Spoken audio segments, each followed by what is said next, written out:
অনেক স্বামীরাই বলেন যে আমার স্ত্রীর প্রতি আমার সন্দেহ, অনেক স্ত্রীরা বলে যে আমার স্বামীর প্রতি আমার সন্দেহ হয়, আমার স্বামী বোধহয় কোনো মেয়ের সাথে অবৈধ বা হারাম সম্পর্ক আছে। আসলে কোনো তথ্য প্রমাণ দলিল আলামত চিহ্ন কিছুই নেই, কিন্তু মনে হচ্ছে। এই যে মনে হচ্ছে, এই মনে হওয়ানোর কাজটা যে করে তার নাম কি? ইবলিস। কোরআন এবং হাদিস তাকালে আমরা দেখি শয়তানের মৌলিক সবচেয়ে বড় কাজগুলোর একটা এটা শয়তান করতে চায়।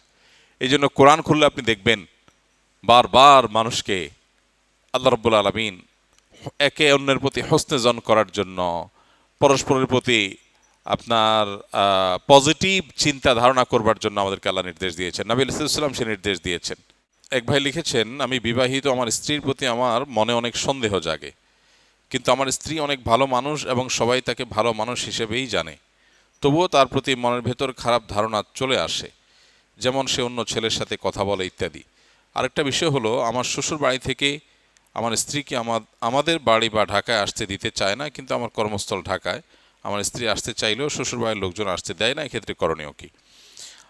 ভাই, স্বামী স্ত্রী শুধু না, সহকর্মী, ব্যবসার পার্টনার, বিভিন্ন পর্যায়ে মানুষদের প্রতি একের প্রতি অন্যের বর্জন তৈরি করা, এটা শয়তানের অন্যতম একটা বড় কাজগুলোর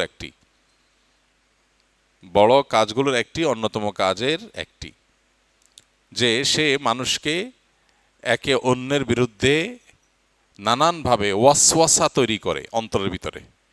এই ওয়াসওয়াসার রোগে এখন ভরে গেছে। এমন অনেক মানুষ আছে, তিনি একজনকে দেখতে পারেন না। কেন দেখতে পারেন না তিনি নিজেও জানেন না।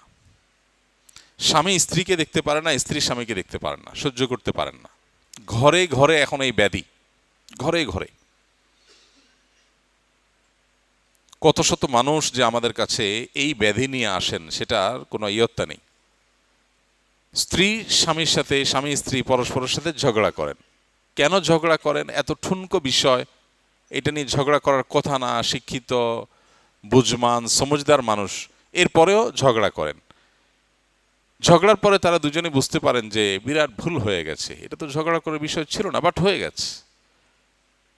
কারণ হলো এখানে শয়তান কাজ করছে। শয়তানের অন্যতম কাজ হলো মানুষের মধ্যে বিভেদ তৈরি করা। মানুষে বিভেদ তৈরি করা হলো শয়তানের সবচেয়ে বড় প্রকল্পগুলোর একটি। একজন মানুষ নামাজ ছেড়ে দিলে শয়তান এত খুশি হয় না। একজন আরেকজনের সাথে সম্পর্ক নষ্ট হলে, বিভেদ তৈরি হলে, বিশেষ করে স্বামী স্ত্রীর মধ্যে বিচ্ছেদ হলে শয়তান যত খুশি হয়। সহিহ মুসলিমের সেই হাদিসটাতে আমরা অনেকেই জানি যে শয়তানের সদস্যরা বিভিন্ন রকমের অপকর্ম করে আসার পর শয়তানের কাছে যখন রিপোর্ট দেয়, শয়তান সবাইকে বাহবা দেয়, কিন্তু যখন কোনো এক সদস্য এসে বলে যে আমি স্বামী স্ত্রীর মধ্যে বিভেদ ঘটাই দিতে পেরেছি, শয়তান বলে তুমি কাজের কাজ করেছো। তাকে সবচেয়ে বেশি বাহবা দেয়া হয়। এবং মদ এবং জুয়ার অপকারিতা কোরআনে আল্লাহ বলতে গিয়ে বলেছেন যে শয়তান কি চায়? আইয়ুকি আবাইনাকুমুল আদাওয়াতা ওয়াল বাগদা। শয়তান তোমাদেরকে এগুলোর মাধ্যমে তোমাদের মধ্যে শত্রুতা আর বিদ্বেষ তৈরি করতে চায়। এটা শয়তানের প্রজেক্ট, এটা শয়তানের প্ল্যান। তাহলে এখন করণীয় কি? বিশেষ করে স্বামী স্ত্রী যিনি প্রশ্ন করেছেন, খুবই কমন একটি প্রশ্ন। অনেক স্বামীরাই বলেন যে আমার স্ত্রীর প্রতি আমার সন্দেহ, অনেক স্ত্রীরা বলে যে আমার স্বামীর প্রতি আমার সন্দেহ হয়, আমার স্বামী বোধহয় কোনো মেয়ের সাথে অবৈধ বা হারাম সম্পর্ক আছে। আসলে কোনো তথ্য প্রমাণ দলিল আলামত চিহ্ন কিছুই নেই, কিন্তু মনে হচ্ছে। এই যে মনে হচ্ছে, এই মনে হওয়ানোর কাজটা যে করে তার নাম কি? ইবলিস। কোরআন এবং হাদিস তাকালে আমরা দেখি শয়তানের মৌলিক সবচেয়ে বড় কাজগুলোর একটা এটা শয়তান করতে চায়। এই জন্য কোরআন খুললে আপনি দেখবেন বারবার মানুষকে আল্লাহ রাব্বুল আলামিন একে অন্যের প্রতি হোসনে জন করার জন্য, পরস্পরের প্রতি আপনার পজিটিভ চিন্তা ধারণা করবার জন্য আমাদেরকে আল্লাহ নির্দেশ দিয়েছেন, নবী আলাইহিস সালাম সে নির্দেশ দিয়েছেন। এক জেহাদ থেকে ফিরে আসার পরে, সফর থেকে ফিরে আসার পরে সাহাবীরা এক ব্যক্তি যখন তাদেরকে সালাম দিয়েছে, তারা মনে করেছেন যে লোকটা অমুসলিম এবং সে শুধুমাত্র সালাম দিয়ে এখন মানে রণাঙ্গনে যুদ্ধরত অমুসলিমদের দলের একজন, কিন্তু সে এখন সালাম দিয়ে ভালো মানুষ সাজতে চাচ্ছে, যেহেতু শত্রুপক্ষের লোক মনে করে তারা তাকে শেষ করে দিয়েছে। নবী করিম সাল্লাল্লাহু আলাইহি সাল্লামের কাছে আসার পর নবীজি যখন ঘটনা শুনলেন, জানলেন, আল্লাহ ওহী নাজিল করলেন, নবীজি কি বলেছিলেন? হাল্লা শাকাক্তা কালবাহ, সে মুখ দিয়ে সালাম বলেছে, এটা তার অন্তরের কথা না, এটা কি তার অন্তরটা কেটে তুমি দেখেছো? তার মানে তুমি তার প্রতি সুধারণা রাখা দরকার ছিল। তুমি যেটা দেখবে বাহ্যিকভাবে, ওমর রাদিয়াল্লাহু তাআলা আনহু বলেছেন, আমরা যেটা দেখব সেটা বিশ্বাস করব।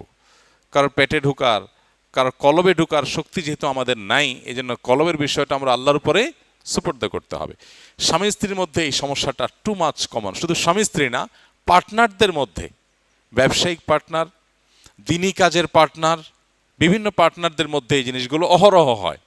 এবং আমার কাছে হাতে নাতে বেশ কিছু কেস ধরা পড়েছে যে দুজন মিলে একটা কাজ করছে, দুজন কাঁধে কাঁধ মিলে কাজ করে, হঠাৎ একজনের কানে কানে কেউ যেন বলে, তার ভেতরে কেউ যেন বলে যে অমুকে আমাকে নিয়ে শয়তানি করার চেষ্টা করতেছে, ষড়যন্ত্র করার চেষ্টা করতেছে।